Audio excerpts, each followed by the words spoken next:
Hi, Mario.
Okay, we are going to get started. Welcome, you guys. This evening, we have Mr. Mario with Credit Mindfulness.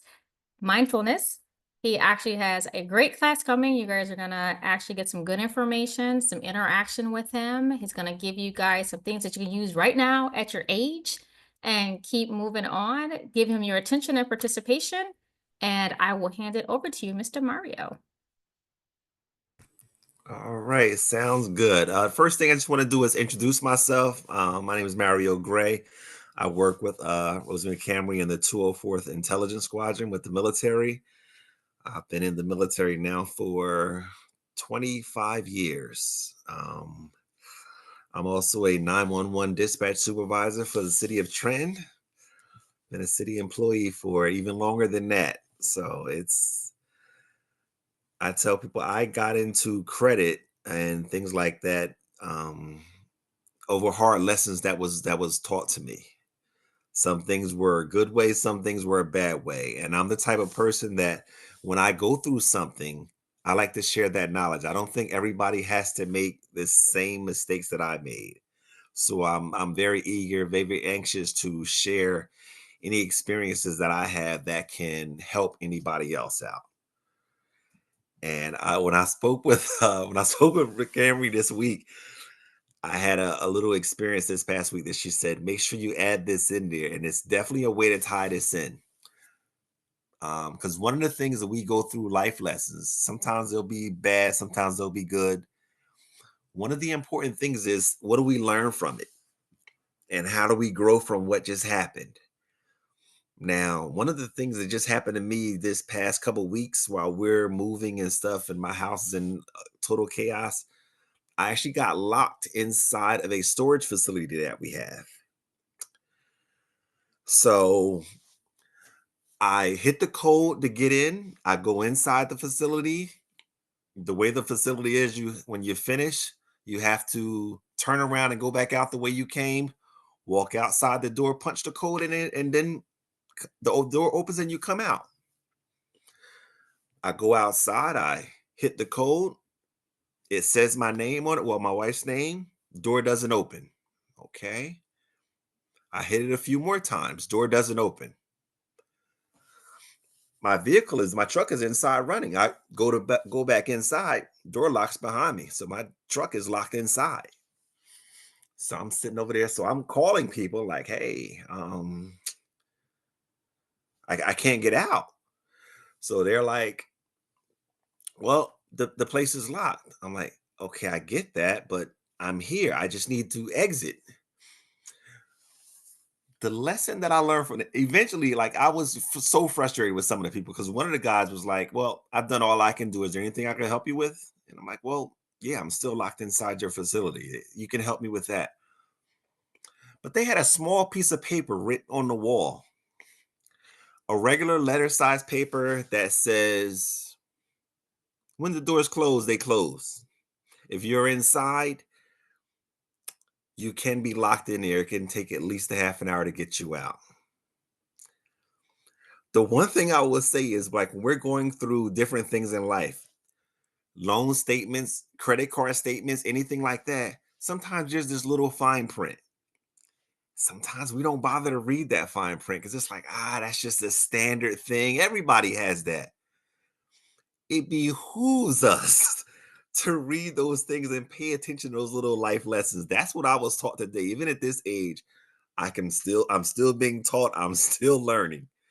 So I impress upon each of you when you find those little moments, first of all, read those fine prints. Don't just put your name to something because somebody says, "Oh, well, that's the standard. Everybody just signed it." Well, you're not everybody. Don't be everybody. So, with that, let's go through and have a quick introduction and just tell me something quick about you because I really wanted to come to some of the other classes, but with my renovation stuff, I didn't get a chance to see you all. Anybody can go first. Let's.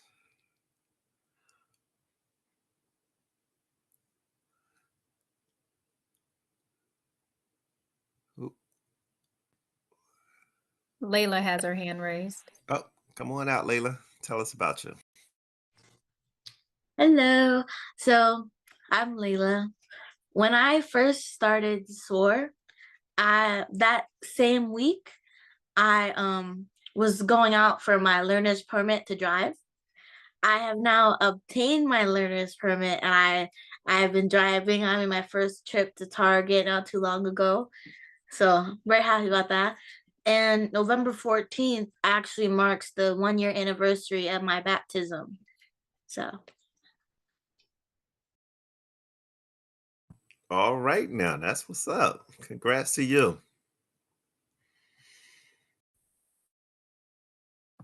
Um, Excel, you have your hand up.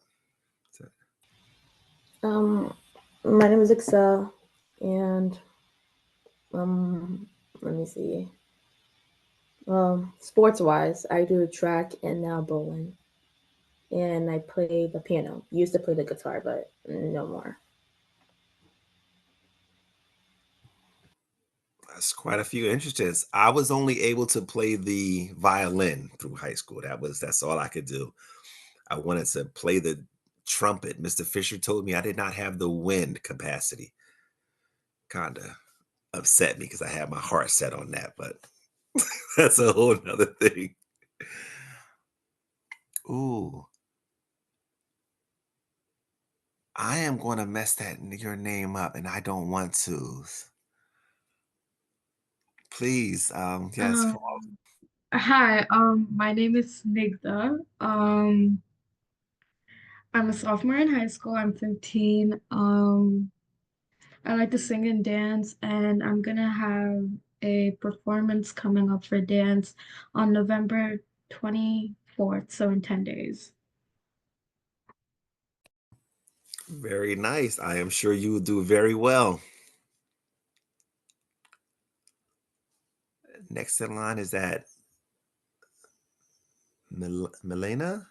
Milena. Yes, Milena, yeah, you said it right. Um, my name is Milena. I play softball and I am planning to start wrestling soon. So, yeah. All right, that's what's up. Sports. What did I do in sports? I did football high school. That was and not no star player, or whatever, because I've never been that athletic. I was a backup football player. Cornerback the first year, and they was like, you don't have the speed to play cornerback. We'll move you to something slower. I told the coach I knew that from the start anyway. I'm not a fast person. Michael, you are next in line.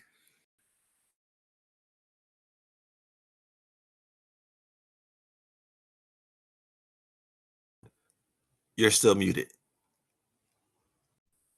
That's my bad. Hey, my name is Michael. I'm a senior in high school. I'm 17 from Edison. Um, I play the saxophone. I'm in the jazz band. I do that. And I just got accepted to Montclair University. So that's pretty good. That's what's up. Congrats to you. That's what I'm talking about. I love to hear about y'all doing some great things. Aurora, we have you. Hi, my name is Aurora, obviously. I'm a junior in high school and I turned 16 in September.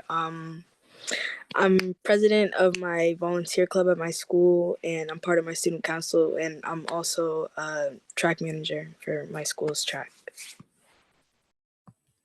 Very nice. What type of volunteer organization is it?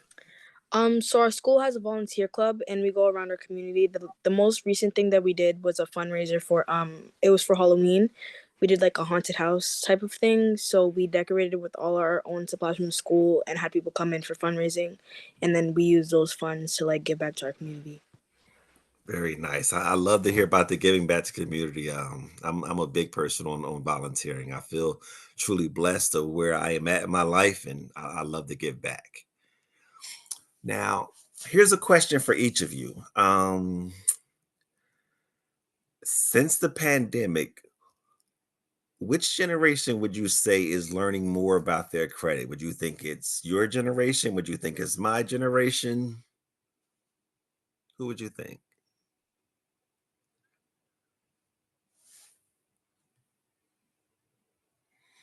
Yep. Come on out, Aurora. Tell me. Um, at first I was gonna say the your generation, but I feel like it might be ours because we're seeing the effects, and like with like seeing that we'll be able to act on it and like try and like be like, oh, this is what's happening in the economy, this is and that, and we'll be able to like adapt to it, kind of. Okay. Anybody else have a guess? I'd say your generation because I think like many like the older generations are like a little bit um more cautious when it comes to credit and like their credit score. They may go opt for cash or they may take like less risks. Um, and so I feel it, and also I feel like many times they're in less debt, and so that like that helps them, and they're also able to like open up new cards and like know how to work their money. Okay.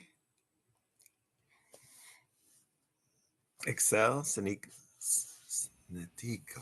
I'm gonna mess it up. Oh, I know I'm gonna just. I'm gonna do so bad on that. I'm gonna get it eventually, though. I know I am. You too. Come on off. I was gonna agree with Michael and say your generation.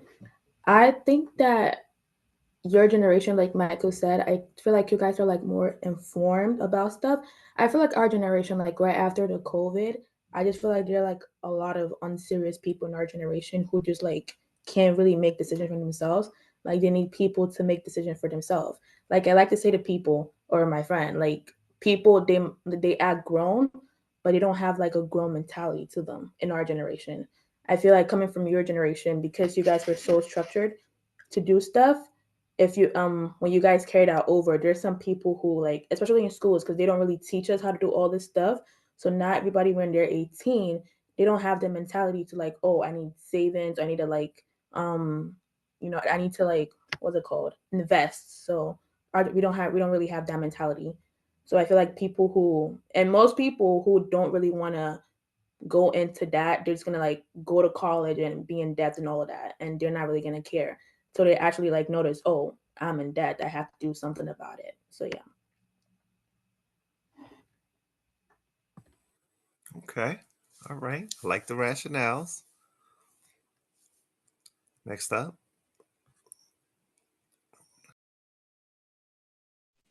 I agreed with that it was your generation. I really agree with what Excel said, that your generation is just a lot more serious. I feel like our generation is just so unserious. Big partly like big a big part because of COVID and because nothing was really serious in that time. So that just like I feel like carried over. I basically agree with everybody, but I do think that like your generation might like not know that much about credit only because like I'm 15 and I'm learning about credit. I already kind of know about it, so I guess we're already slowly getting the education. And because your generation's a little bit more structured, which I'm not saying is a bad thing, it is a good thing.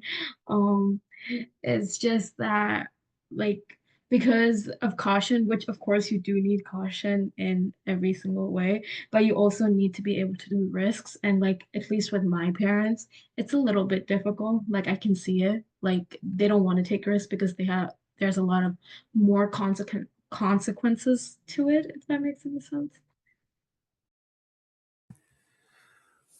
So on the couple reports, and I didn't read a bunch of, I only read like 2 or 3 of the reports. The way it stated was my generation had higher credit scores, but since the pandemic, actually the younger generation, your generation, has been doing more to educate themselves on credit, which is actually a great sign. Extremely encouraged by that because you are our future. So the more knowledge we can make sure that you have impress upon you, the more informed decisions that you'll make. Even the class that you've been taking throughout these cohorts, I was looking, man, even the ones that preceded here, the budgeting, the banking, some of the things we're going to go through tonight, it's going to be a review. We're going to expand on it. We're going to reinforce it. So it's going to be some good things over here. So I'm excited for all of y'all. So I am going to share my screen so we can start a little bit of what we're going to do.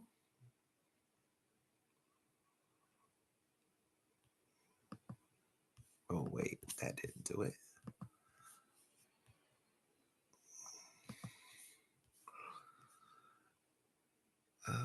Where is my...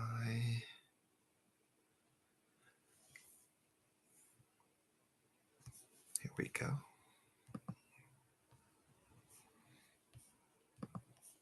Okay. All right. So, and we are going to slideshow it. Oh, so the title of our course is Credit Mindfulness. Does anybody remember? Can you just tell me some of the things you remember from either your banking class, your budget classes? We're going to touch on each of those.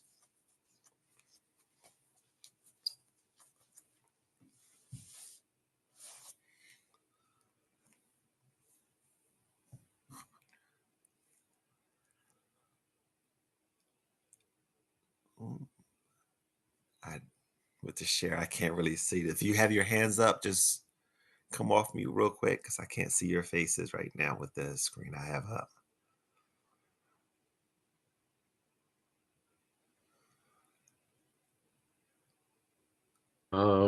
We're talking about some operational cash flow, financial cash flow, investment cash flow, how to like divide your money up, needs and wants stuff. Okay.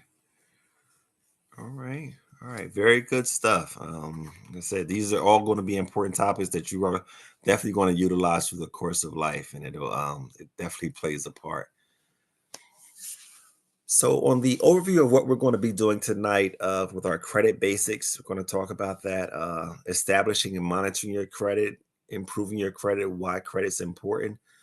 And we're going to touch on a little bit of establishing your business credit and a little bit of savings plan example and budget strategies. I know y'all have touched on those other classes on those. So. And the main thing is I need you to know like what credit actually means, because when you know what it means, it helps you decide on what's going to happen when you're actually utilizing it. We'll talk about why it's important, understanding the difference between credit and debit cards. And again, when you know what credit actually means, it'll really play into what a credit and a debit card is, the big differences on those. Establishing those tips to monitor your credit, improve it, and establishing that business credit. We have, I'm sure, some future entrepreneurs around us in here. So on credit, the main thing about here is the definition. What they tell you is the ability to borrow money or access goods or services with the understanding that you will pay it back later. So sometimes people think, well, it's free money. It's not money because it's really not yours. somebody is allowing you to use something, and we have to understand that it is a cost. We're going to pay this back later. And the creditors, they grant this credit based on the confidence that you're going to pay it back. So when you're considered to be worthy of trust, to have good credit, that's credit worthiness. I also like to call it your reputation, because basically that's what you're doing when you're establishing credit with people. You're building up a reputation, whether that reputation is a very good reputation, an okay reputation, or a not so good reputation. The main thing with like this class and the things that you are taking is that we're giving you the tools. So it doesn't matter to me where somebody starts off with, because I've had people at my job come to me because they're with a 550 credit score and they're feeling kind of discouraged. But then when we talk about it and we give them the tools on what they can do to improve that, then it becomes a not so it's not that huge of a task. It takes some time to build up, because even if you're at a 500, you can build yourself up to a 700. It takes some time, it takes knowledge, and that's all it takes.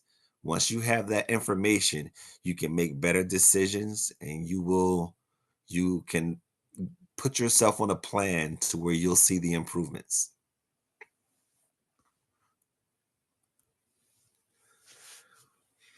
So the credit basics on here. The US normally goes with the 3 credit bureaus. I actually meant to ask that before I came popped it up on the screen. But we have Experian, we have Equifax, and we have TransUnion. You know, they're the ones, they're basically summarizing these credit reports, and they'll give us these 3-digit numbers. Does anybody remember what the credit range is from the lowest to the highest, what that number is for your credit score? I know it starts at 300. I think it goes up to 850. That is it exactly. 300 to 850. So it's a wide range in there. And we're going to break it down a little further, because there's a couple of different ways that people are looking at the credit score. So when you're looking at your credit report, when you're looking at them different ways, the first time you look at a credit report, it can be kind of an overwhelming task.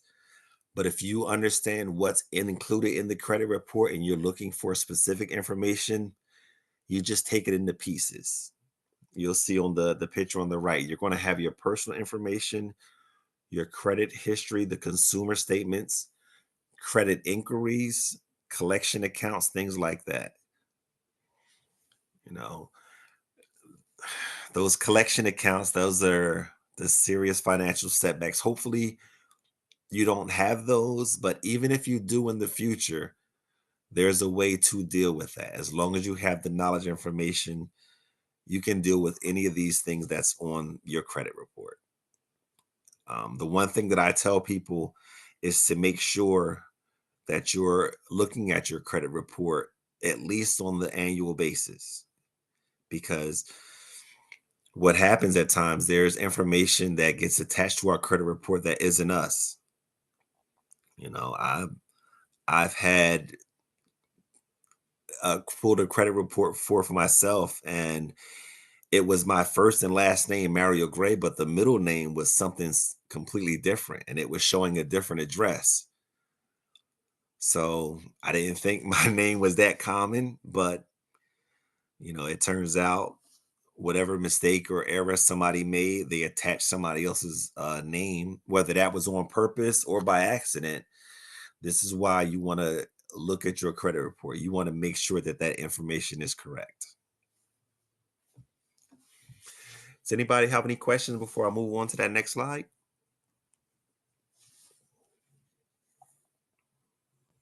I don't see any hands. Okay.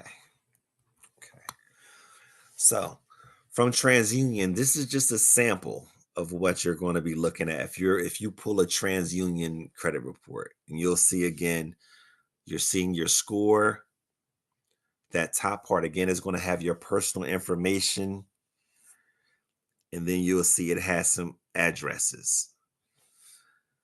And this is again why when you're pulling it up, the name could be different, your employers could be different, the addresses could be different. And this is why it's very crucial, especially the day and age we live in, where I'm sure if y'all have heard on the news before, information have gotten hacked from this consumer or from that credit reporting. So it's very important to make sure that you understand and know what's in your credit report so that you know, oops, that was my water. So that you know what they're saying is you is truly you. And for the Experian one, again, it looks a little bit different, but you're going to be looking for that same information. And depending on your age and how long your credit report, you could have a credit report as short as 1 or 2 pages. You could have something as long as 30 pages. But when I pull mine, the thing about it is just take it in pieces. Sometimes I'll go through mine with a highlighter. It's like, okay, this is correct. This is correct. I'll use like a different color because this might be something I want to question because I'm not sure if this is correct over here. You know, you just want to make sure whatever system works for you when you're going through it, it's just going to take it in pieces and you'll be able to work it through it.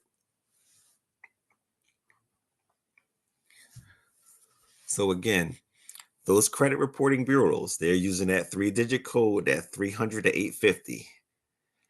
And that's going to be how the creditors, judge you and see whether either you can obtain this loan or maybe you obtain the loan, but you have to pay a much higher interest rate because if your score is not as high.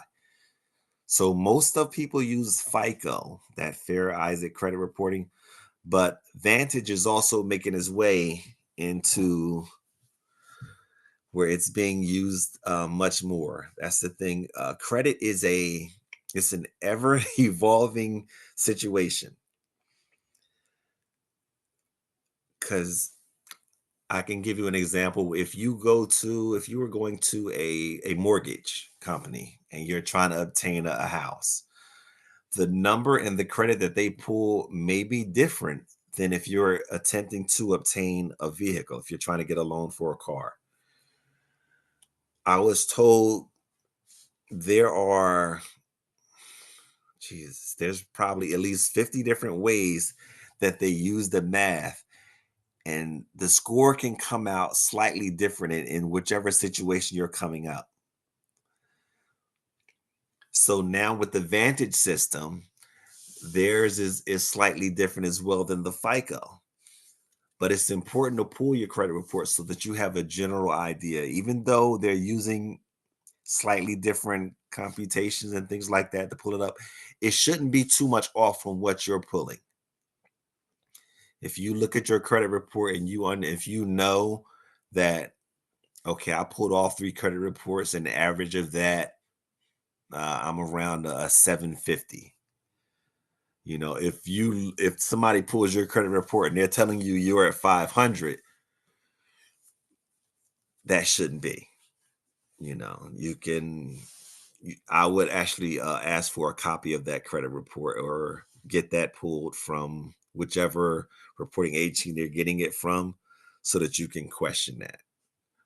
Because this way, you're arming yourself with good information. You don't want someone to say, well, we saw you at a 500, so now we can offer you this loan, but we need to charge you a crazy like 30% interest rate because your credit is like, no.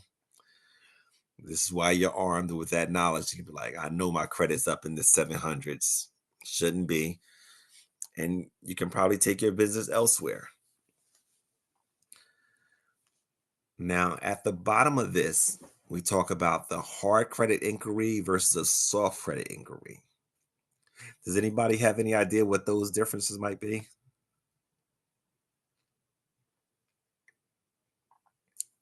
Is it based on what you use the credit for? So like loans might be a soft credit inquiry, so because it's dependent on what your credit score is. But like hard credit is usually like one type of. Almost. It's really depending on who's doing it. When you pull your own credit for your personal use, most of the time that's a soft credit inquiry. There are even some employers that are able to do a soft credit inquiry. But most of the time when somebody's pulling your credit, it's going to be what's considered a hard credit inquiry, which means when you get a couple of those, it can actually affect your credit score. So this is why if you're, let's suppose you're shopping for a car, you don't want to go through, let's say, 5 different car places and have them all pulling your credit, because that's going to show negatively on your credit report and can make you actually go down by some points. And when you're dealing with loans, if they're saying, oh, well, our cutoff limit, if you're at least at a 650, we can qualify you for a good interest rate. And let's suppose, before you went to those 5, you were around, let's say, the 660. And because let 5 different people pull your credit report, it dropped you to, let's say, 630 or something like that, 640. So that's why it's very important. You want to really protect those inquiries.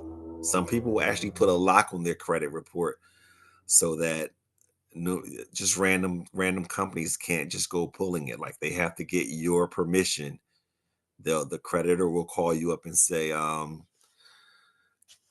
company ABC wants to pull your credit report for whichever reason. So they'll need your information if you want to put a lock on it.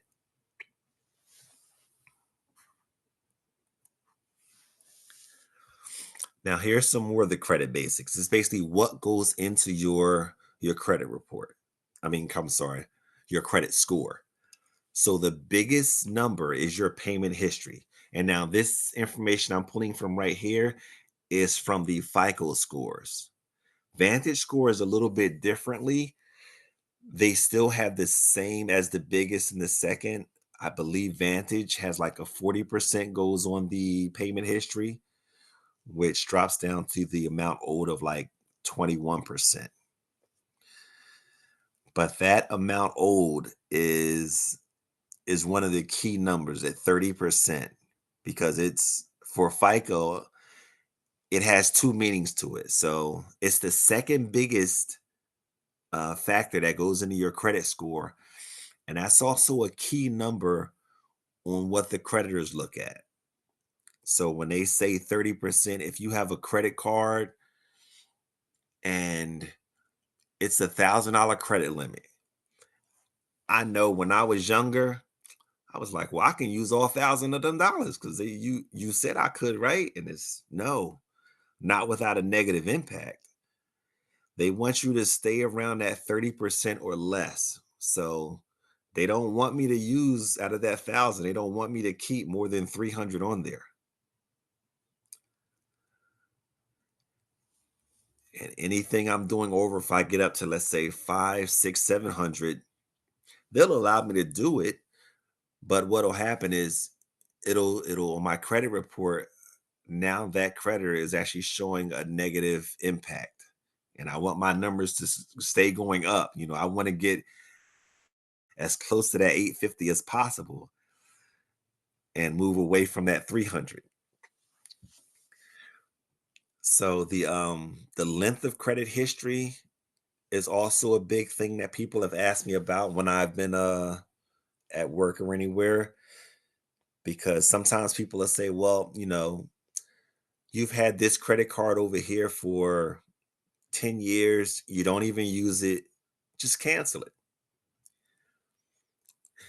That can have a negative impact, because what happens is the average length of your credit history plays a big part into it. So if you have that 10-year credit card and a 2-year credit card, So they're saying, okay, well, you have 2 credit cards of a total of 12 years. So the average of that credit history is 6 years. So they're saying you have this 6 year good standing history because that's what you're showing. But you decide, well, I'm going to cancel the 10 year. Well, now your average is only 2 years. You've dropped it off just by canceling that one credit card. And that can have a negative effect on there. Now you'll see in the circles, the Vantage and the FICO are pretty much, they're real similar. The poor for the FICO is 300 to 579. Poor on Vantage is 300 to 600. When you get to the excellent for FICO, excellent starts at 800, but excellent for Vantage is starting at 780. So it's similar, but there are some slight differences to it. And who is it? One of the things I actually just learned for this week, because they had a Vantage 3.0. Now there's a Vantage 4.0 credit system that's coming out.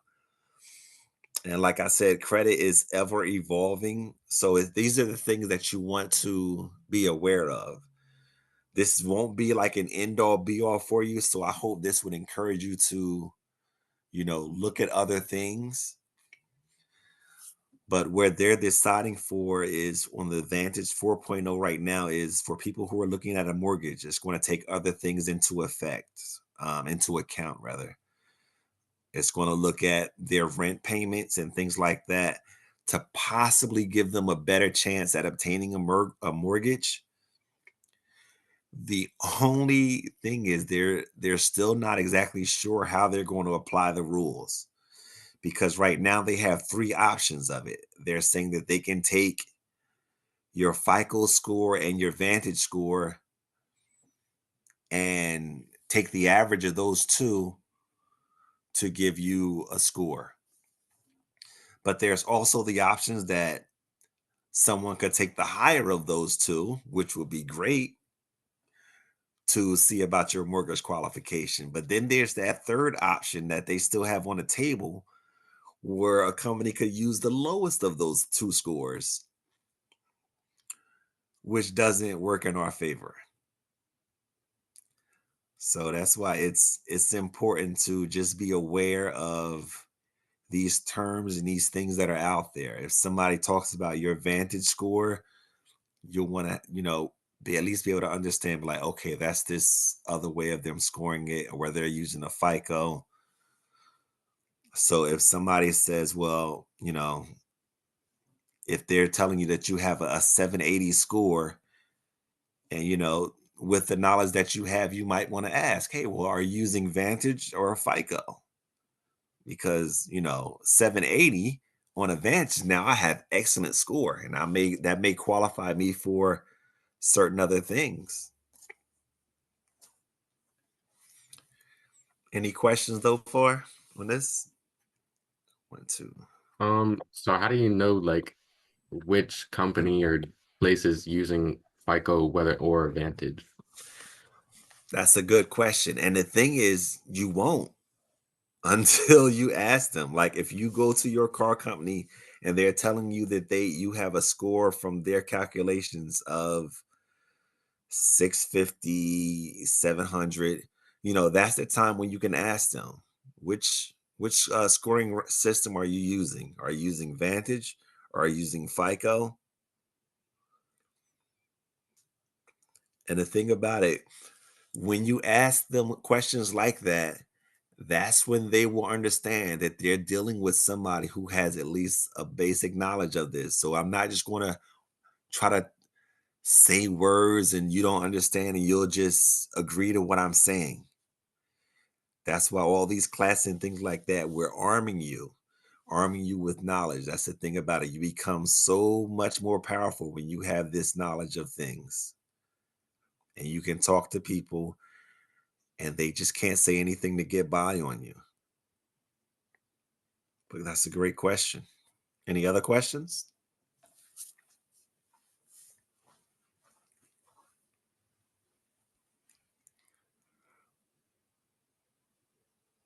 Okay. I don't see any hands. All right. So we have a few different types of credit. So you have revolving credit, installment, student loans, charge card service companies. And what they want to see, if you remember on the credit mixes, this is what they're talking about when they're looking at your credit scores.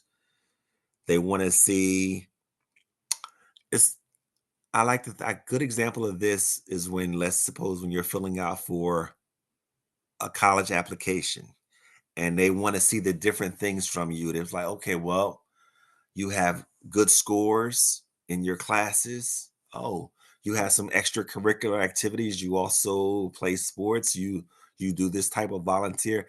It's the same thing with your credit scores. So they want to see these different type of loans. Credit cards are one type of loan for your revolving. You're revolving. If you have some type of installment loan or anything like that, charge cards, those are more of a my day kind of thing. They're not used as common anymore, but they some stores still may have those, but it's not as common anymore. But then you'll have this service, whether you know the utilities and things like that that you can get, and you'll establish a well-rounded type of credit report. Now I want to get into, I'm going to put out this right here. I want to get into a slight little game over here so we can get some more interaction. We're going to play a credit score game. So one of the things that was taught to me, well, a phrase, and it's always stuck with me, is you can pick your action, but you can't choose your consequence. I mean, you can take your action of whatever it is you're going to do. Like you have the option, if you have a credit card, of paying the bills or not paying the bills. But now what you don't have the option of doing is deciding how is that going to impact you. Somebody else is going to decide that for you. So in this one right here, we're going to pick our score, a credit score for us. So we have choices of being starting off with a 491, a 569, all the way up to an 826. Somebody give me a credit score we want to start at. 599. Okay. So 599, it tells us that you have opened your first credit card and financed your first car a few months ago. You've already charged up most of the limit on the card, but you still have a perfect record of on-time payments. Okay. So here's our first scenario. It says you've only had a few months to practice balancing all of your new responsibilities. But what happens if you miss a credit card payment? How much would your score go down? You miss one credit card payment. Somebody give me some guesses on, we're at 599. Where do they think missing the one credit card payment will take us to? I would say 590. Oh, what was that? I missed it.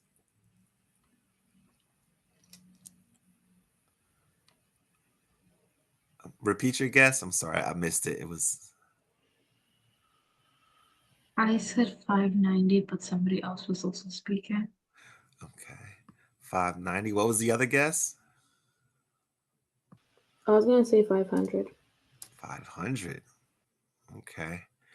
So I'm gonna take the kind of in the middle of that so we can see. So I'm gonna put us around, let's say I wanted to get 550, but my finger. Oh, come on. Okay. Oh, all right. So I'm gonna leave it at 551 in the middle just to see where that one does to us.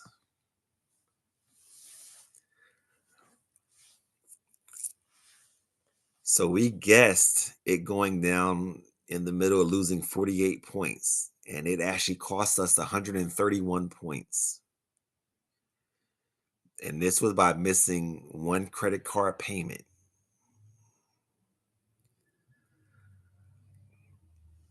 So this is why I need, when you're doing things and you're making decisions, you need to understand the impact that it could possibly have. So we're going to do another question. So we're starting back over at 599. And it says that you missed a payment for your car recently that you financed. How badly will that hurt your score, missing the car payment? Probably gonna drop down like 200 points or something like that. 200. Okay. I Anybody else? I think it might be like 480. 480. Okay. That's around that too. So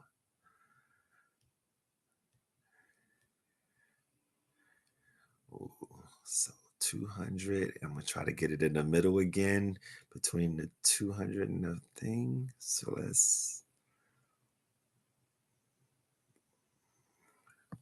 I'm gonna go down to 150 and see between that. Okay, not quite, but we still lost 117 points. So we were on the brink of having decent credit score with 599, and now we're at 482, losing 117 points. Just Anissa's one payment of missing.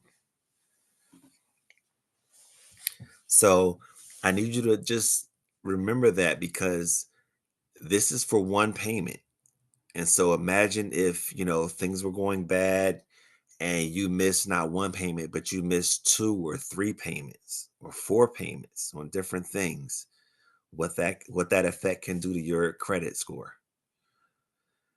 And the thing about it, if you are going through something, the first thing to do, because the credit card company, the loan people, they're going to know. So the best thing to do is to reach out to them to see if there's something that you can work out. Be like, hey, I lost my job on such and such. Is there something that we can do so I can get back and it's not hurting my credit score? That's usually the best option, to try to reach out to them before you get really down in the hole. Okay.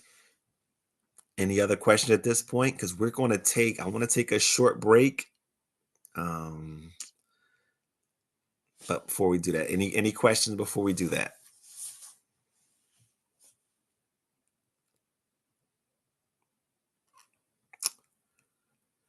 Okay. How So long do you want it to be, Mr. Mario? let's make it 9 minutes. We'll come back right at 7:30.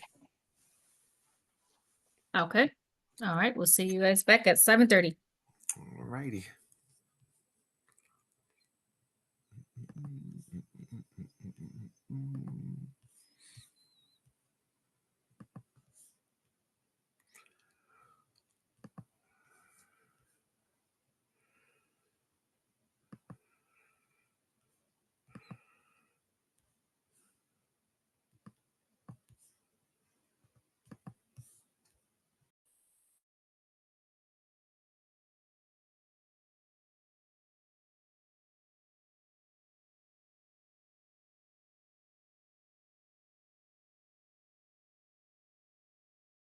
Is an extremely important class.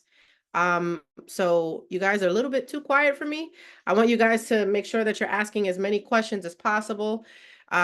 Make sure that you're engaged, right? That's a part of this class, making sure that you're engaged. I don't want to just hear from Snigdha and Michael, right? This is a collective effort. So we want to make sure that you guys are asking questions. If you don't understand something, make sure that you're asking, or that you're expressing what you don't understand, so that Professor Gray can go over those details, or go over the information in detail with you. All right. If you have any questions for one of us, either myself or Miss C, please feel free to reach out to us as well. Tonight is also assessment night. And so immediately following the class, you'll do your assessment, and then we will go straight into the survey for the evening, and then we'll drop off, okay?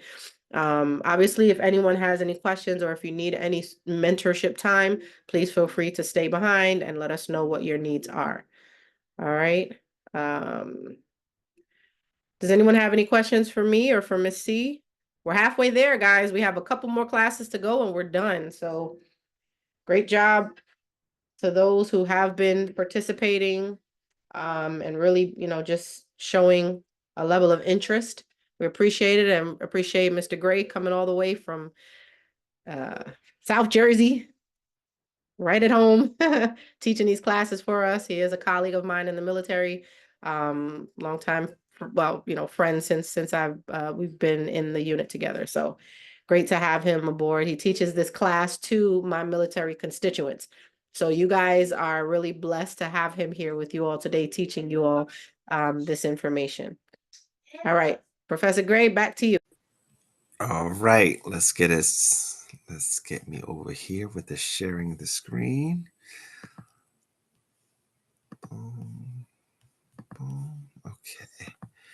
And now it's going to look a little different because I can't quite get it to the mode I want. All right, but we are going to boom. Okay. Let's expand. Sorry. It is not going to slideshow mode. That's what I was trying to get it to do. I think this is the PDF though. So the other one will be the PowerPoint. It's not going to go into slideshow mode for the PDF, but you can do it from the PowerPoint. Okay. It would have been the second. I sent you 2 files. Yes. The other one, it opened up slightly. It didn't convert well for me in this one. So when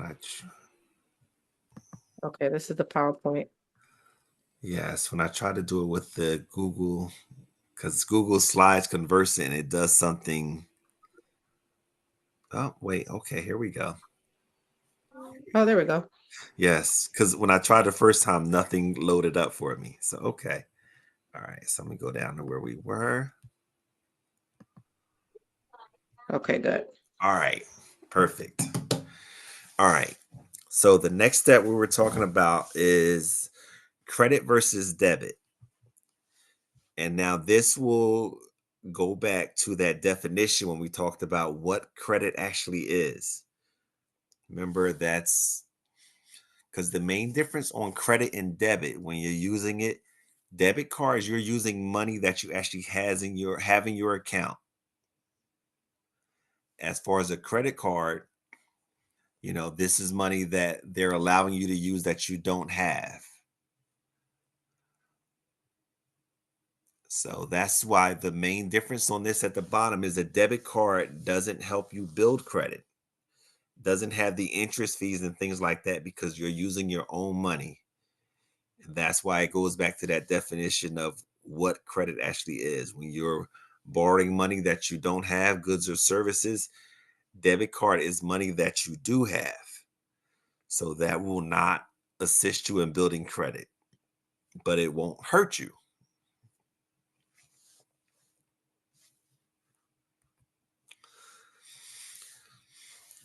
The other thing, I know y'all talked about it in other classes, but this should be pretty much a review part on why we need good credit.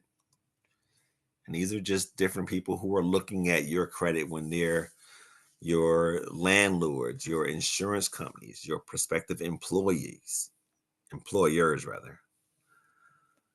So the other thing that people started using your credit report, when you open up an account, they're using it to, even if you open up a savings account, you just want to put your money inside of a bank or a credit union. They're doing a hard credit inquiry to verify that you are who you say you are. So that's going to be something that shows up on your credit report and things like that.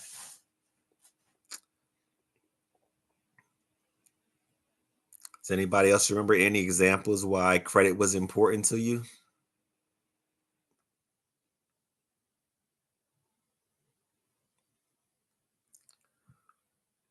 Nigda asks, what is a credit union? Okay, good question. A credit union is something very similar to a bank. They're just something, usually it's more like a local loan establishment, basically. Instead of going to what they consider a bank, is just because they're like nationwide, usually something like that. Credit union is, like I said, they're very similar to a bank. They're just normally more local. I don't remember the exact definition of a credit union, but because they're usually more local and they normally have rules on who can get in, like we have a credit union at the base. And to be able to be a member of that, you have to have certain rules. You have to be a part of the military, and there are other certain employers that they allow you to have a credit or accounts with them. So they're a little bit more stringent on their rules on who can get in. Whereas a bank normally just lets everybody in. But because of that, credit unions, sometimes they're going to have the option of giving you lower interest rates on certain products. I actually want to look up a better definition for that because I know there's I a was book definition. I was gonna say it's actually a not-for-profit. So that's one of the major differences is that your standard banks, so like your JP Morgan Chase, your Bank of Americas, those are more corporate level banking institutions, right? But then you have your credit unions, which are owned by members of like a board or committee, and they're non-for-profits. And so as Professor Gray just mentioned, they have better opportunities for loans, but it's harder to sort of get into that because you have to be affiliated in some sort of way. So like Professor Gray said, with the military, we have one, um, we have a credit union on base, and you have to be a member or a part of a family of members in the military, right? So it's you either have to be a spouse or a child or a member in the military in order to be a part of the credit union. And so it's also membership based as well. So those are some of the examples and more definitive definition of a credit union and that versus what a standard bank would be, if that makes sense. Yes. Yes, thank you. I could not remember what that one was, but yes, that's why they're able to offer you some better rates on some of the products.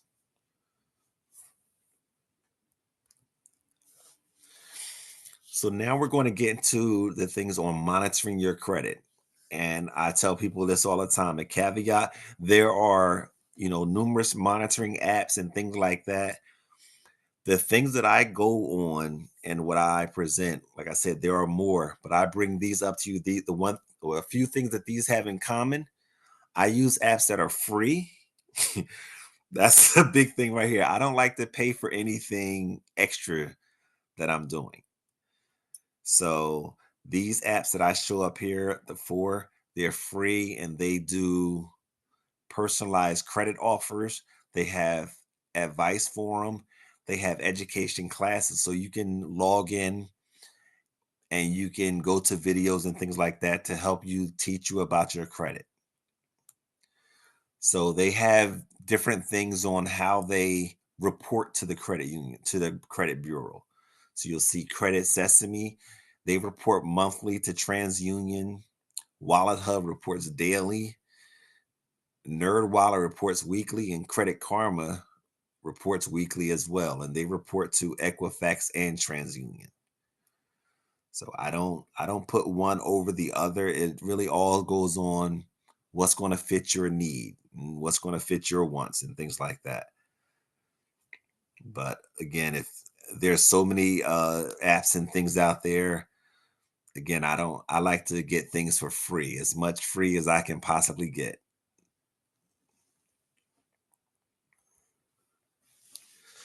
Now, the other way when we're monitoring your credit, annualcreditreport.com. Every year, I normally try to do it around the spring. It's my birthday month. It just reminds me this is the time when I'm going to pull my credit. It's some other things that happen during that time, but it's those little reminders and things like that. So you can get them from Equifax, TransUnion, Experian.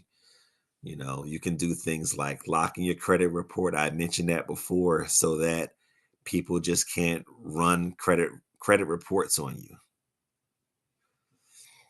If you apply for a credit card and you get denied, they'll send you a letter saying this is the reason why you were denied. That's an opportunity as well where you get to pull your credit. And when you pull your credit again, when I talked about knowing what's in your credit report so that you can go through it, and then you can make your plan on, okay, if you were denied, how do I improve myself so that I'm not denied anymore? There are some credit card companies that I've listed on here. They already have monitoring built into it. It comes with you being a member of those, whether it's Discover, Capital One, the credit unions. Like, these are the two military ones that I know we have, the Andrews Federal and the Navy Federal. They offer it free just by being a member, that they're going to monitor your credit for you. So you can get updates on if there's some type of movement on your credit report. You can get those type of updates. Mr. Mario, Michael asked, do you choose whether you have TransUnion or Equifax? Good question. Now, we don't get to choose it because wherever we're going, a company may use Equifax. Like I said, like the let's suppose you're going to a one credit report. I'm sorry, one credit card company or a mortgage company. They may decide they're only using Experian. They may use Experian and TransUnion. They may use all three. So when you're pulling your credit report, it's best to know what's in each one of those credit reports. So when we go, like, let's say I'm going to go back. So I use Credit Karma. So when I'm getting my updates for Equifax and TransUnion, so one of the big things that I make sure that I'm getting, well, actually, I'm gonna let you guess, which one do you think I make sure I pull every year?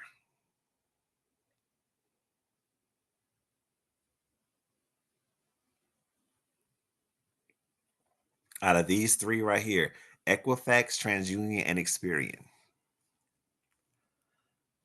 TransUnion. Well, now remember, since I'm using Credit Karma on this screen right here, I'm going to be getting my updates because they're going to be monitoring me for Equifax and TransUnion. So the one that I'm missing over here is going to be that Experian. So I make sure, because when I pull on my Credit Karma, that's one of the reasons why I choose them, because they went with, at the time anyway. The other ones could have changed, but Credit Karma, lets me monitor two of those reports. And I need to know, when I'm trying to make my plan, I need to know what's in all three. When I sit down for my big look in the spring, I'm pulling all three anyway, because I need to see in detail what's in everything. And that's the only way I can make a good plan. I have to know where I'm starting at, and I need to know what they see. But good question. You don't get to choose it. These are one of those things where they choose, and then we kind of fall in line where they're at, and we adjust. Great question. Any other questions on this? I have a question. I don't know if it sounds right though, because I know you talked about you have to like apply for like a credit card through your like credit score, and they can like deny you. But I know sometimes like in my family mail, like my mom should get like a letter from like banks that she's been approved for credit cards that she never applied for, Is that what you're talking about when you mean like they can see your credit score? So sometimes you can lock it for them not to see it. What they try to do is they send you offers, and they'll tell you in that fine print when they send you those offers. And remember, this is why it's good when I talked about reading those fine prints. When they send you offers, they'll tell you at the bottom, this is not a guarantee of an acceptance, but we're offering for you to apply. It's and you have to read it to see how they actually word it.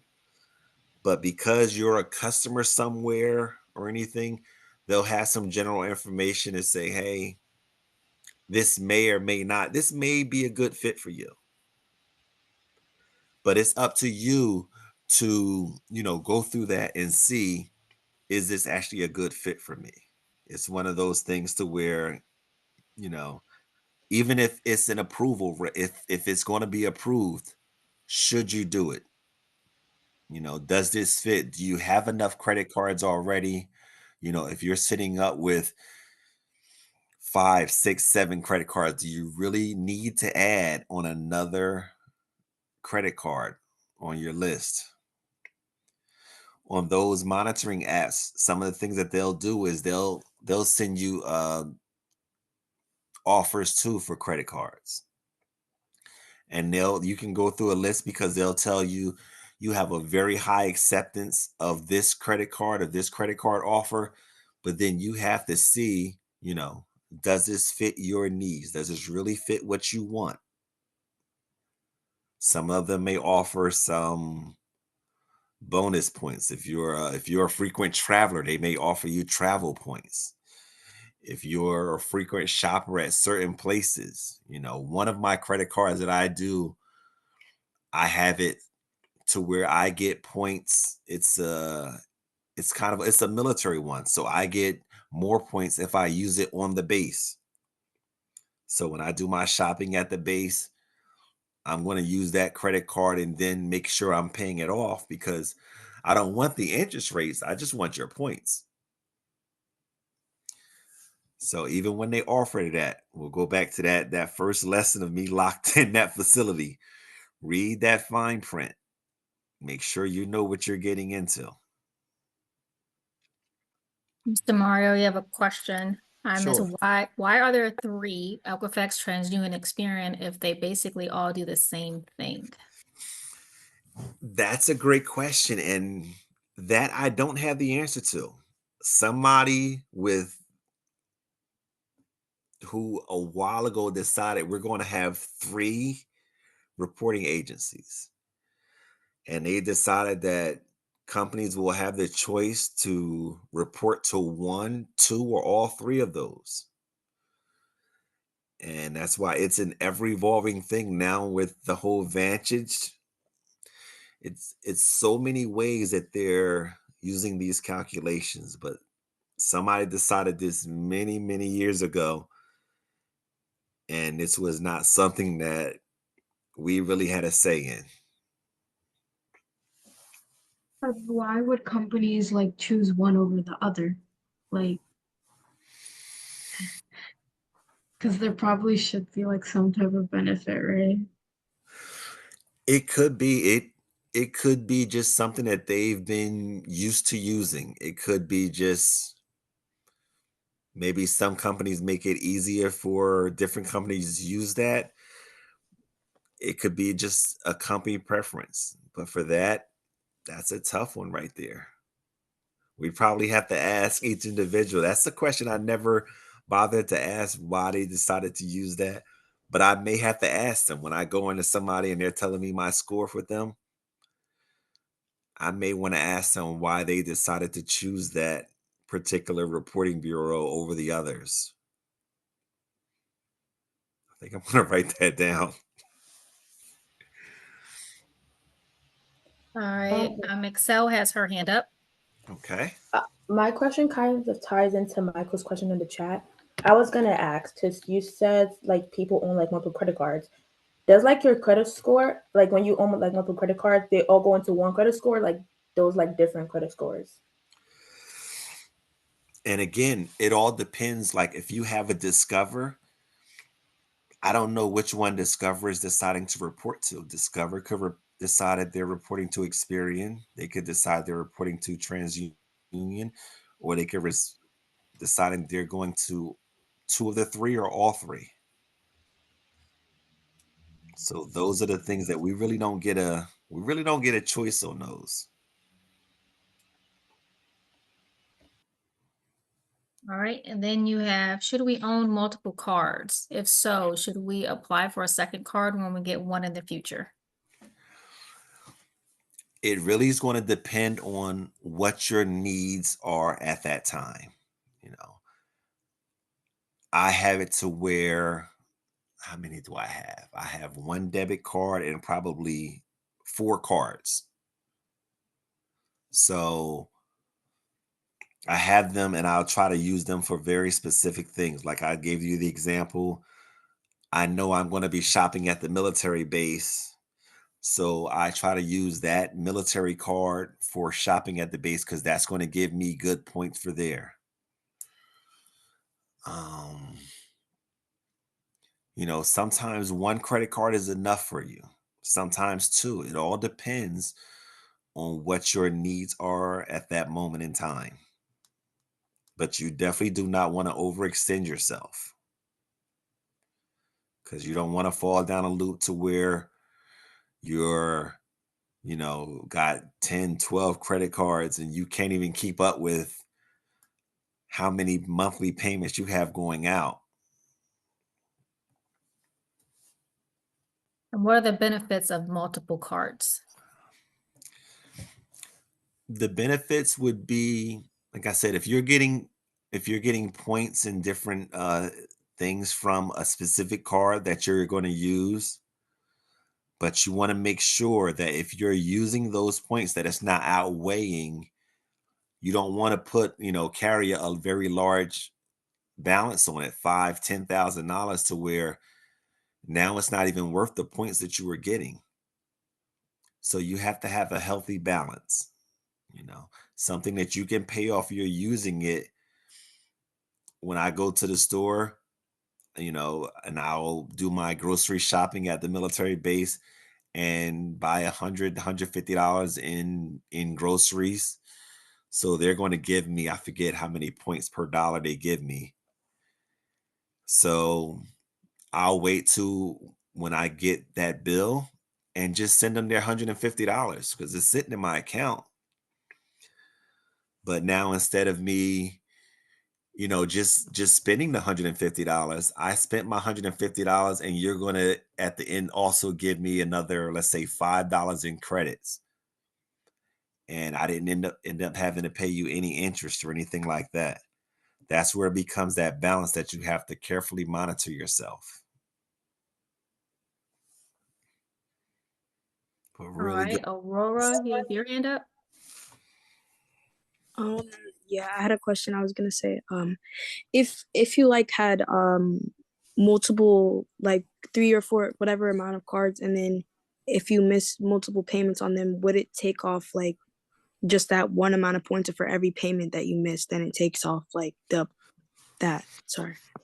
Yeah. It's going to take off numerous scores. And that's why if you hit a situation where your income is changed or anything like that, it's best to reach out to those credit card companies and let them know what's going on so that you can, head it off before it happens. Because if you're missing credit card payments, chances are you're going to start going down a slippery slope, and that's something that we want to try to avoid. I mean, you'll have the tools to where you can eventually get yourself out of it.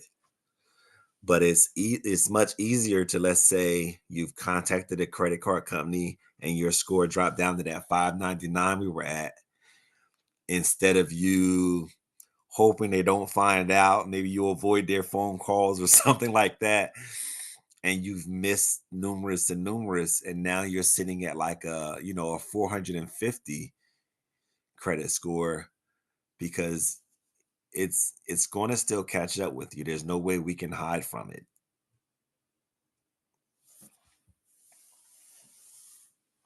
All right, you have Excel.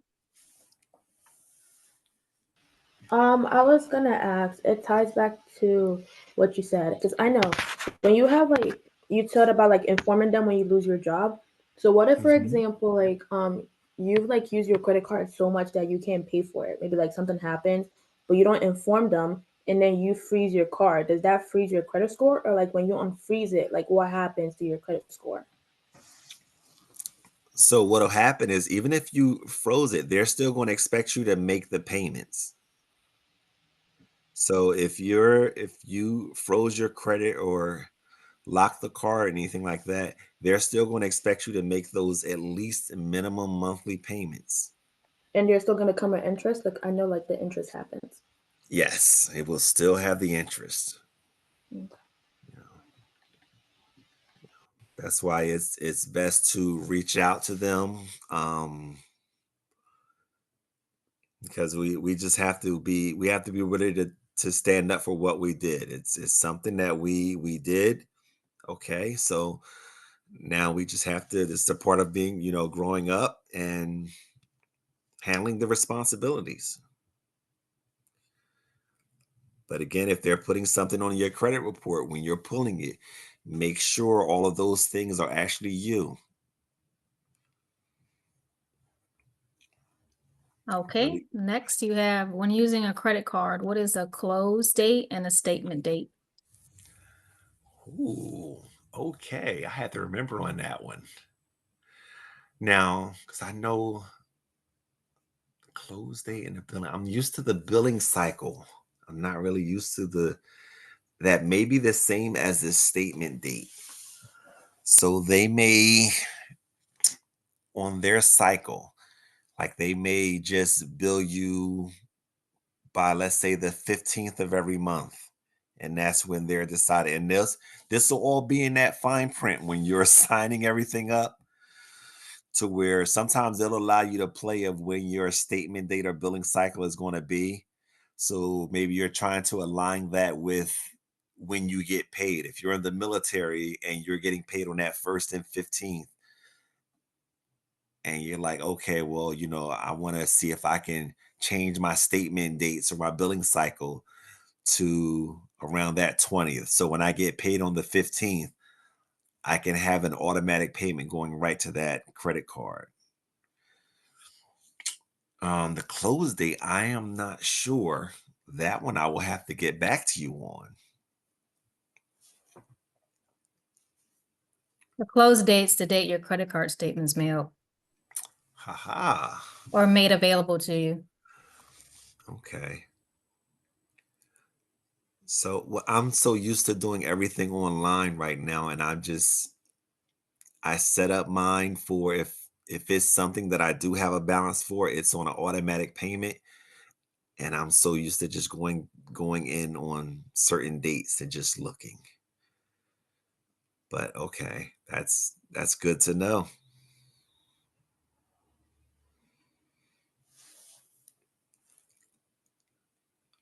I Right? don't Any other? see any more for you. That's Okay. in the chat. All right. So these are some good ways for establishing your credit, because when you're new or you're having some credit issues, these are ways that you can establish credit. Secured loans are a good way. Those monitoring apps that we talked about, the Credit Karma, the Credit Sesame, they'll offer you some secured credit cards to where you can use to build your credit. There's also something called piggybacking. That takes some really good trust, because basically somebody is going to allow you to use their good name and have you on their credit account. So sometimes I've seen it to where it's a parent or a spouse, to where they'll say, okay, well, you're trying to build your credit. While you're trying to build your credit, I'll let you be an authorized user on this account, so that you're also now building your credit while using my good credit's name. So that one takes a lot of trust. And they also have some student credit cards or store credit cards, which those are like the charge cards. They're not as popular now, but there are still some out there.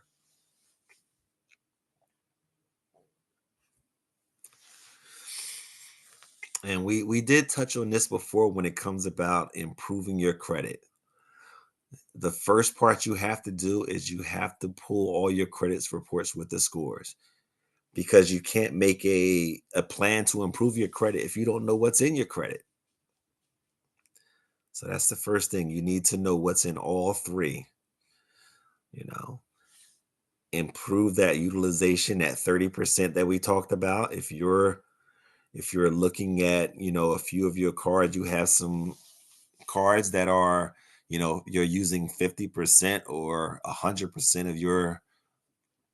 of your limit, then you'll want to make a plan to get those under 30%. And I tell people there are people out there that advertise for we're credit repair companies.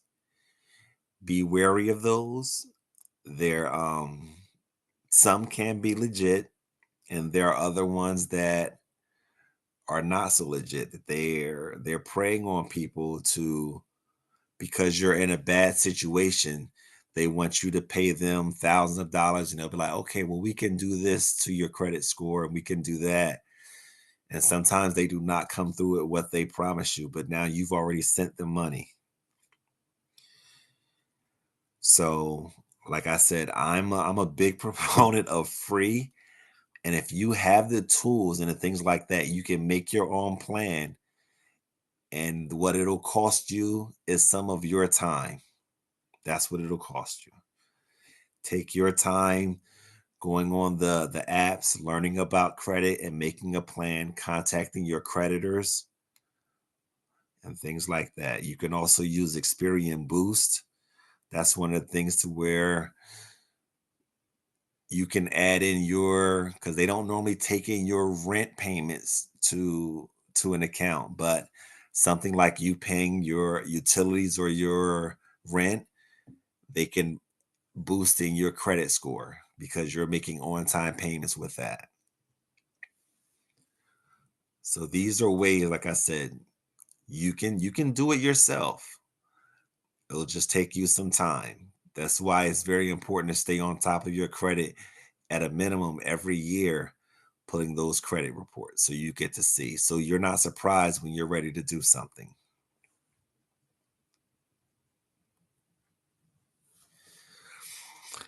Now, this is the information in the dispute letter. I remember when I was telling y'all before, when you're pulling your credit reports, you want to make sure that everything in there is you. So these are just some of the basic information that you want to make sure when you're sending a letter to Experian, sending a letter to Equifax or TransUnion.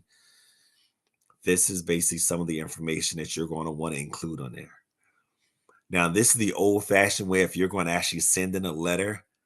But if you sign online to Experian or things like that, they make it so easy for you to dispute right online.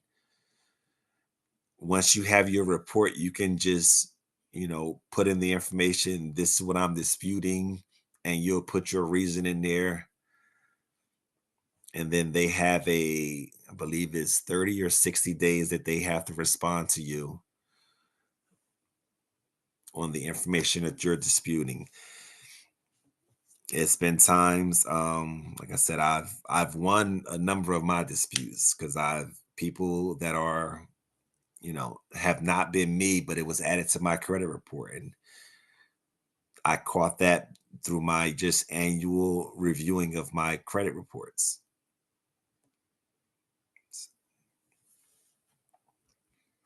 And again, this the old-fashioned way. I'm an old head, so I used to do it this way. I don't do this way anymore.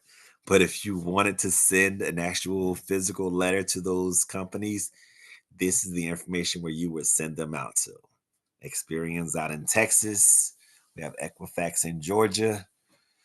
TransUnion's the closest to us right over here next door in Pennsylvania.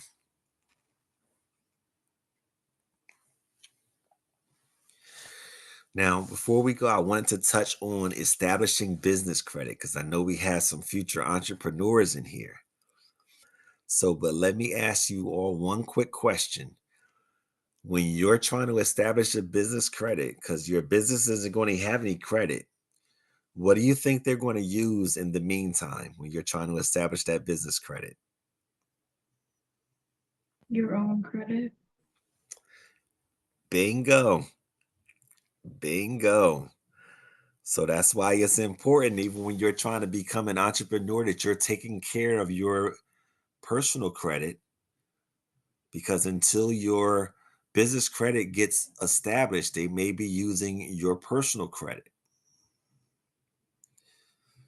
So these are just a small checklist of things you're going to do when you're establishing your business name, and deciding,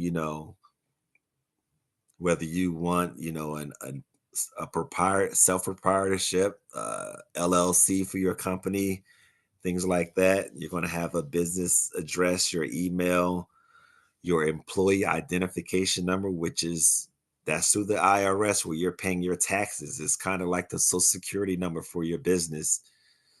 And then the DUNS number.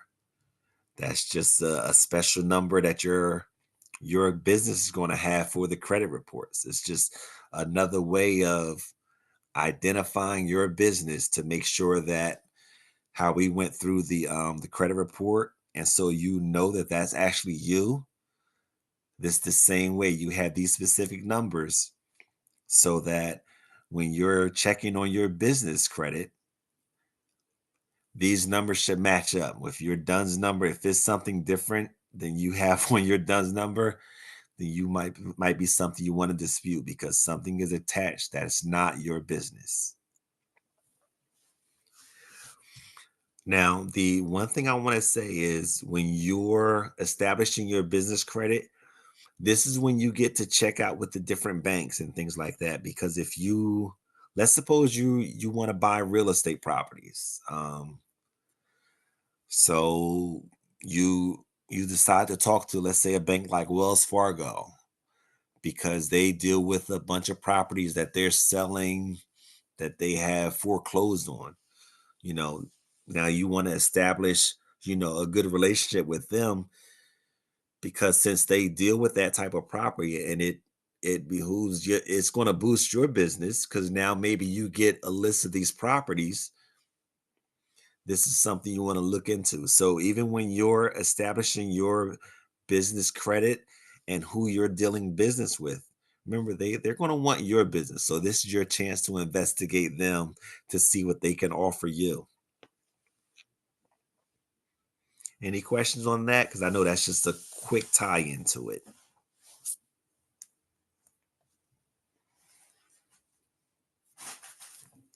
Okay. Excel, what was your prior question you had? I was gonna ask, what would you say is like a secured and like unsecured loan with like credit cards? Okay.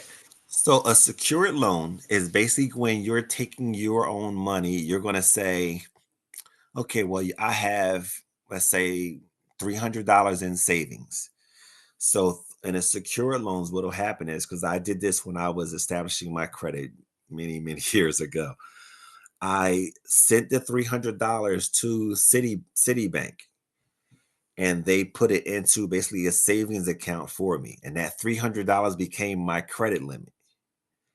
And what happened was, after approximately 1 year of me using the card, making my payments on time, what they did was they mailed me back my $300 with the interest that had accumulated over that year. And I I think after the first year, instead of that 300, now they moved me from using my own funds to secure that money. So they mailed me my money back with the interest. And they were like, okay, Mario, now you have a $600 credit card with us. And now it became an unsecured, because I had built up a good reputation with them. Does that answer your question?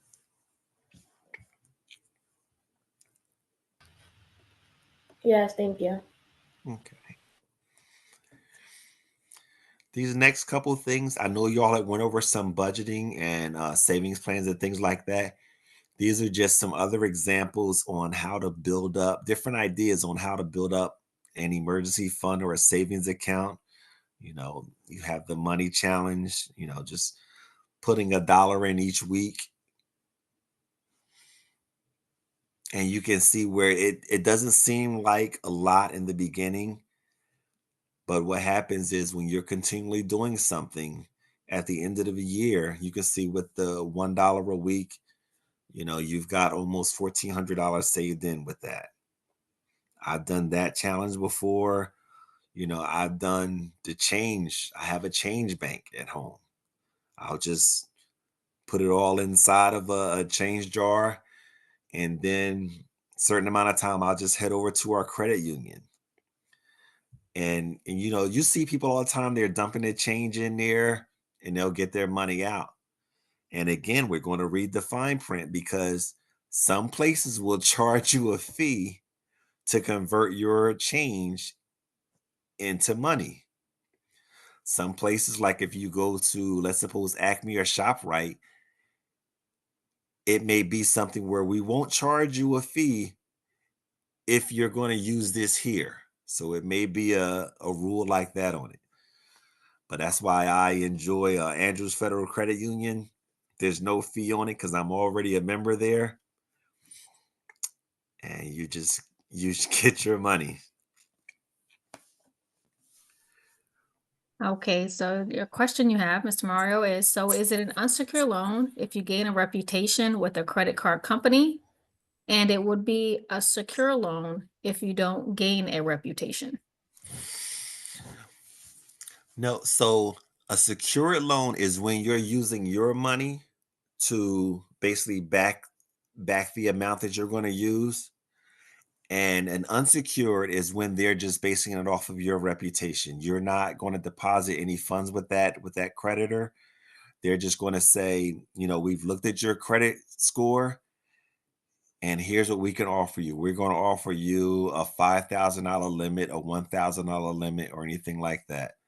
But it's just secured if they want to give you a $1,000 limit, but they're telling you, yeah, Mario, I'm going to need that $1,000 from you so you can get a $1,000 credit limit.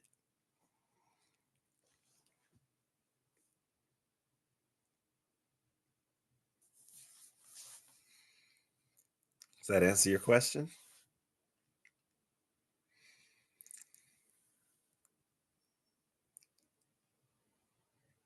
You said yes. Okay. All right. That is really the end of it. I just want to show you all that emergency fund to give you some ideas on your savings and things like that, so you can build up your budgets and things like that. So I know we have something to fill out at the end of this. Yeah, that I'm doing. Sorry, you have another question. It's Oh. if you put a $300 limit with your own money, should you still only spend the 30%? Yes. Yes. No matter which way you're doing, secured or unsecured, you still want to be very mindful of that 30%.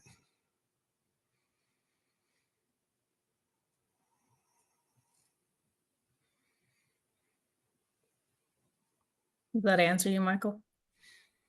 Okay. Anybody else have any other questions for Mr. Mario?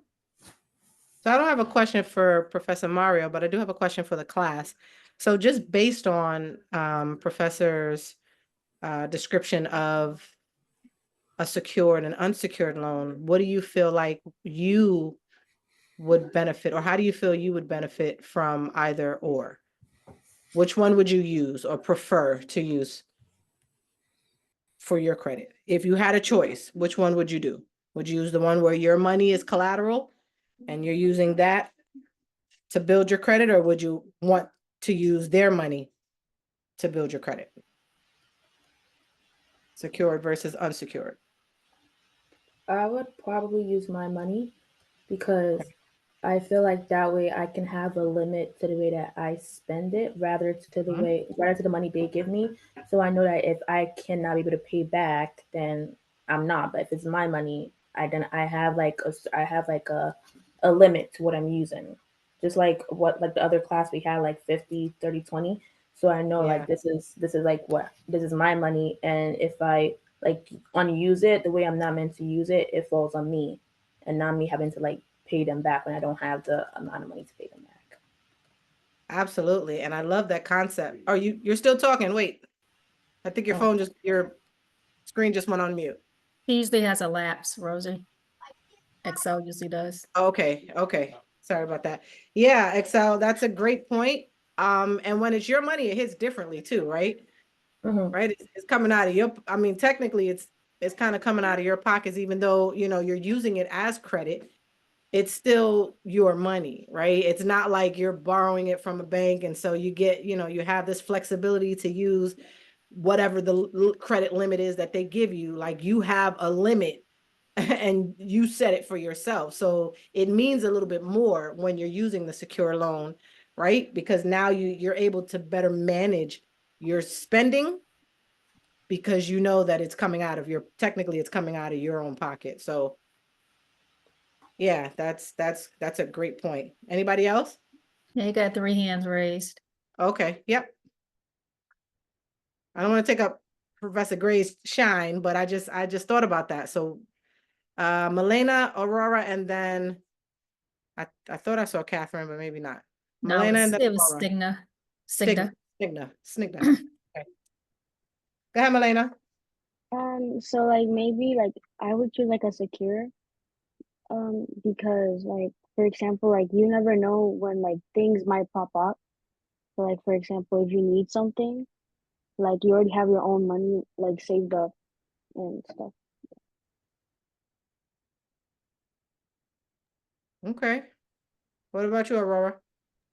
I was gonna agree with that. I also wanted to say that I feel like it would not only help you just with like credit building, but also like in being able to build other skills, like because it's like not money being given to you, like you'll be able to, like you said, money spending and not like recklessly spending your money, because in unsecured it's like you have more opportunity, but when it's your money, it's like you have to set like boundaries for yourself and like walls up for yourself. I feel like that'd be a good skill to start building.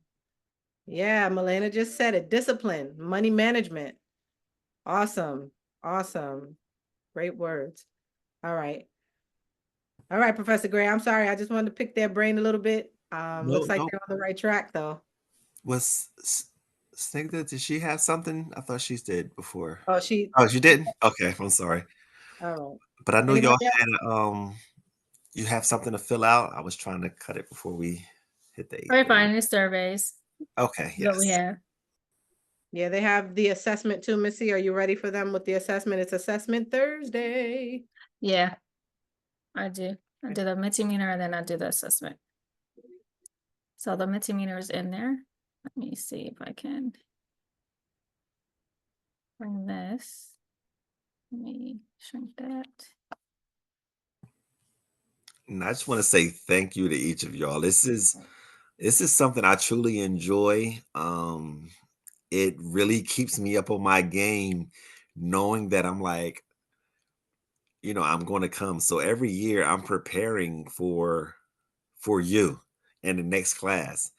In fact, I can say I'm already preparing for the next cohort because I'm signing up on websites to give myself to make sure that I stay in a loop and I can try to bring you the most up-to-date information. So that's what I want to do. I want to be better for each time we have a class. And I think they kind of challenge you with some of these questions because I was like, whoa, oh snap, I gotta write that down. Yes. Whoa. They are on top of it. Great job, guys. Well, I have the link. Excel, you have a question?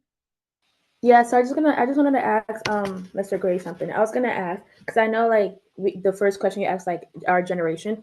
So I know like me personally, and people who are my age, when we have money, we tend to like spend.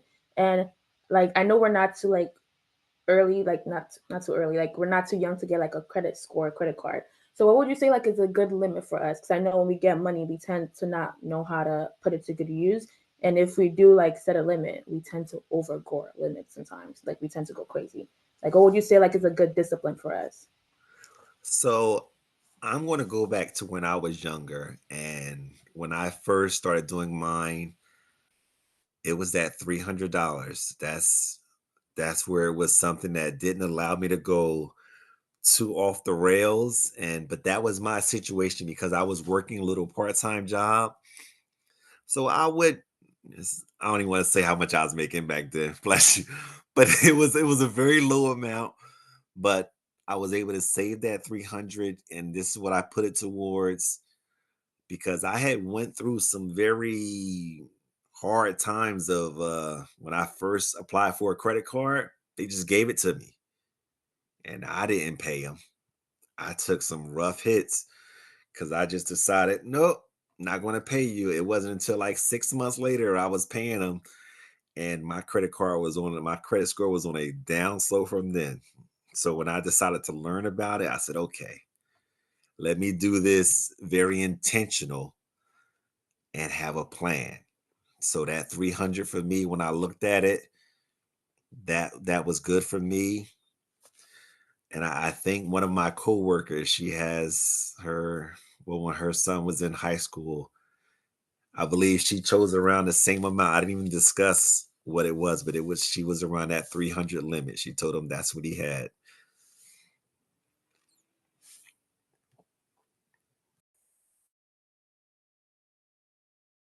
Thank you.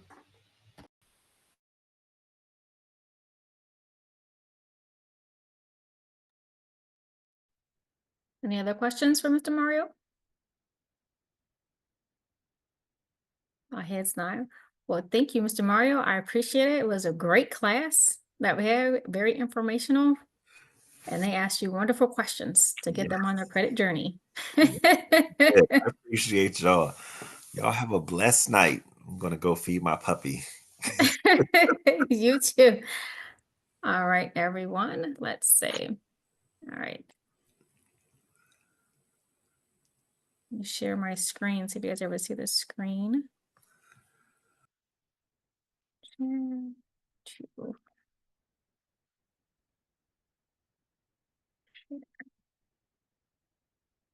wait, have 6.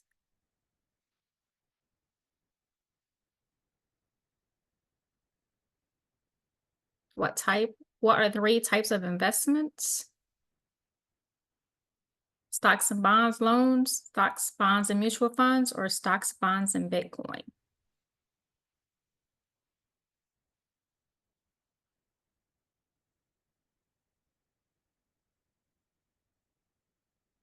All right, the correct answer was stocks, bonds, and mutual funds. All right. Next question. We have all you guys there.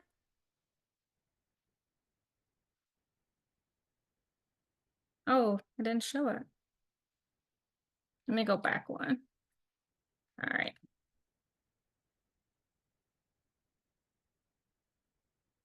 All right, true or false? An investment is an asset acquired to generate income or appreciation in value. True or false?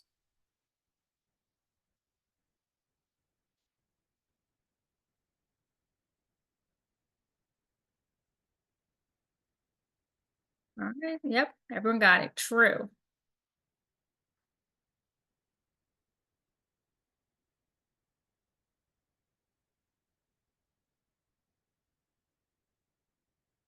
All right, true or false? Life insurance is not a type of an investment.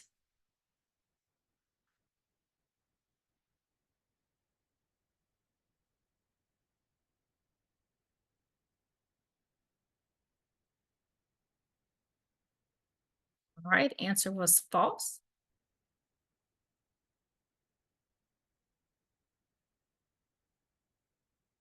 You guys are all ready?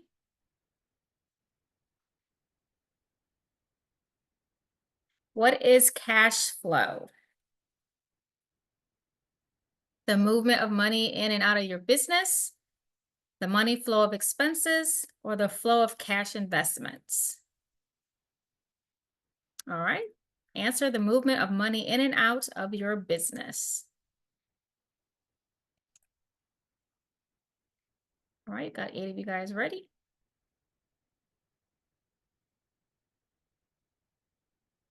All right. What do you use to measure cash flow? Receipts, files, or cash flow statements?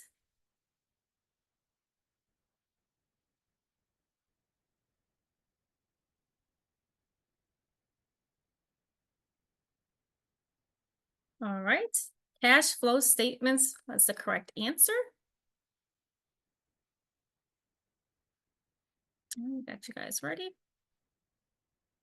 Next question. How often can you get a free credit report? Biannually, annually, or once?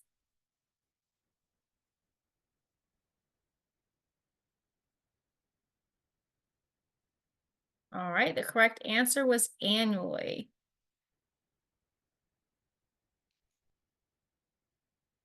All right, we got all 8 of you ready.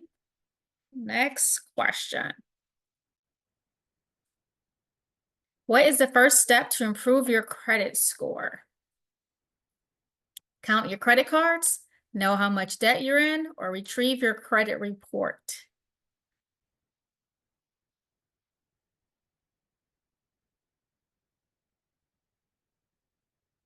All right, correct answer is retrieve your credit report.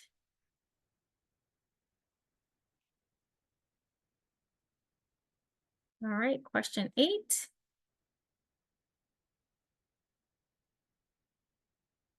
True or false? Prospective employees may also check your credit.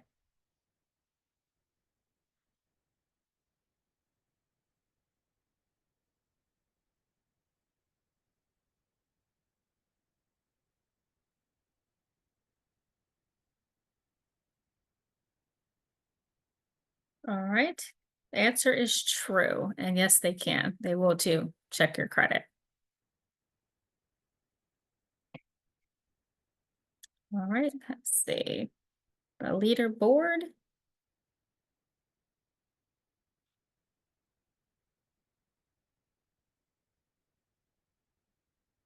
All right, we have Snigdha. You are the winner for today.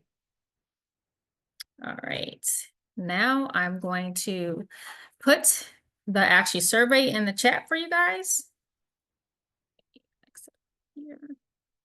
And then you guys can, when you guys are done, put a D in the chat and then you are free to leave. Get your.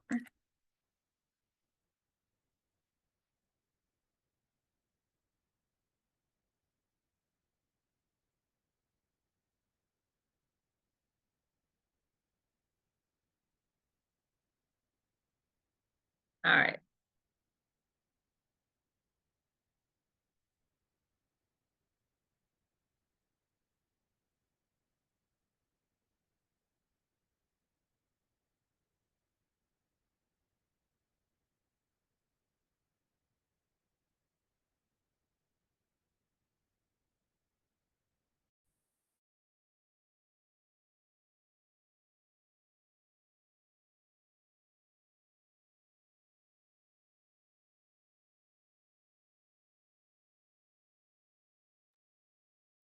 Great job tonight, everyone.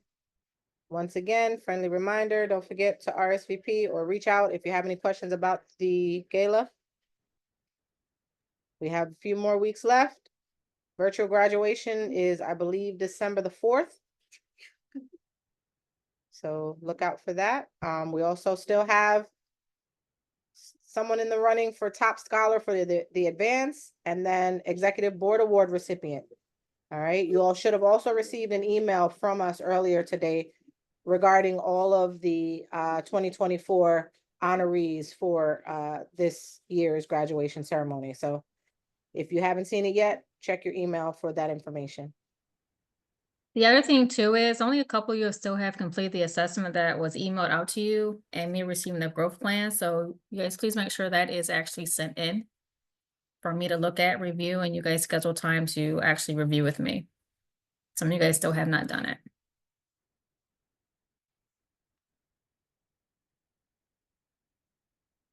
Thank you. Have a great night. Thank you too. Have a good night. Good night, everyone.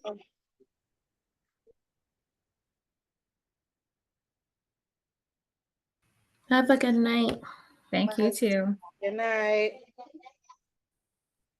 Have a good night. Bye.